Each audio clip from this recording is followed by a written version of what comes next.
কারণ ইসলামী ফতোয়া যারা দিছে এটা তো ডিসিশন মেকার। মুফতি মানে সাধারণ লোক না, মুফতি হইতেছে ডিসিশন মেকার, শরিয়ার জজ। আমরা যারা ইমাম, আমাদের নাম এনে তাদের দেশের রেকর্ড করা ইমাম আছে। ইমামের মর্যাদা হলে এই, তাদেরকে ইমামের নাম লেখে রিলিজিয়াস মিনিস্টার, ধর্মীয় মন্ত্রী। কথা বুঝেন না?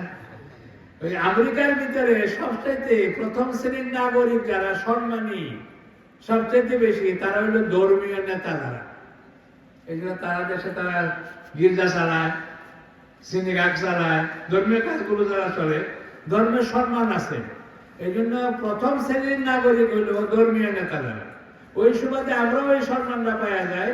আমাদেরকে তারা ধর্মীয় মিনিস্টার বলে, আমাদের নাম ইমাম। তো ওইখানে ইমামদের দাম অনেক বেশি। হসপিটালে যদি রুগী থাকে, বাপ যদি দেখতে চায় তার ছেলে মেয়েরে দেখার জন্য, অথবা বাপ রুগী আছে ছেলে মেয়ে দেখতে যায়, ভিজিটিং আওয়ার আছে, যে এত রাত থেকে এতটা রুগী দেখা দেবে। কথা বোঝেন নাকি? আমাদের দেশে আছে এরকম। কিন্তু আমরা যারা আছি ধর্মীয় নেতা, আমাদের জন্য কোনো রিস্ট্রিকশন নাই, কোনো ধরা বাধা নাই। কারণ আমরা জন্য সব সময় দরকার তাদের। এই জন্য মুসলমান নেতা আছে, হিন্দু নেতা আছে, খ্রিস্টান নেতা আছে, ইহুদি নেতা আছে, ধর্মীয় নেতা যারা, তারা যায় ওদেরকে সান্ত্বনা দেয়। যে কোনো সময় লোক মারা যেতে পারে, এগুলোর কথা বোঝেন না? তো সান্ত্বনার কাজটা তো সবসময় দরকার। এই জন্য ইমামদের যাওয়ার জন্য কোনো সময় সীমা নাই, রাত দিন 24 ঘন্টা খোলা। কথা বলতেছেন না? আমাদেরকে দেখে আমরা লেবাস পোশাক দেখে এটা লেবাস পোশাক করে আমরা চলি। এই লুঙ্গি, এটা আমরা অনেক সময় বলে যে লুঙ্গি বলে আমরা চলে না, করে নিয়ে আসবে। আমরা তো এগুলো পড়ুয়া করে না, ইসলামী পোশাক।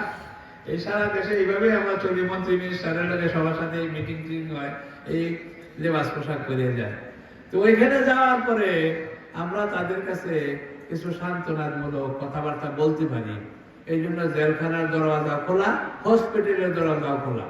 জেলখানার ভিতরে বিরাট বড় হল রুম জুমার নামাজ পড়ার জন্য। ভালো করে শুনি,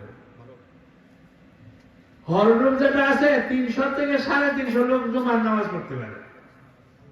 জুমার নামাজের জন্য যেদিদেরকে 2.5 ঘন্টা ছুটি দেয়, ভালো করে শুনি, 2.5 ঘন্টা ছুটি ভাই শুক্রবার দিন জুমার নামাজটা পড়বেন লেগে। আমরা মুসলমান যারা আছে, যে কোনো অপরাধে ধরা পড়ছে, তারা জেলখানায় নিয়েছে, এখন সেখানে 2.5 ঘন্টা ছুটি দিছে। তো ছোট দিনের সময় জুম্মা পড়ে বইয়া থাকে, আসরের নামাজ পড়ে যায়।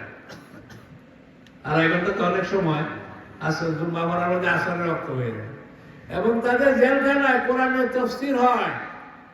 আমাদের মধ্যে অনেকেই আছি, আমরাও যাই, অন্যরাও যায়, অন্যান্য দেশের লোকেরা আছে, আরব দেশের লোকেরা আছে, তারা তাফসীর করে।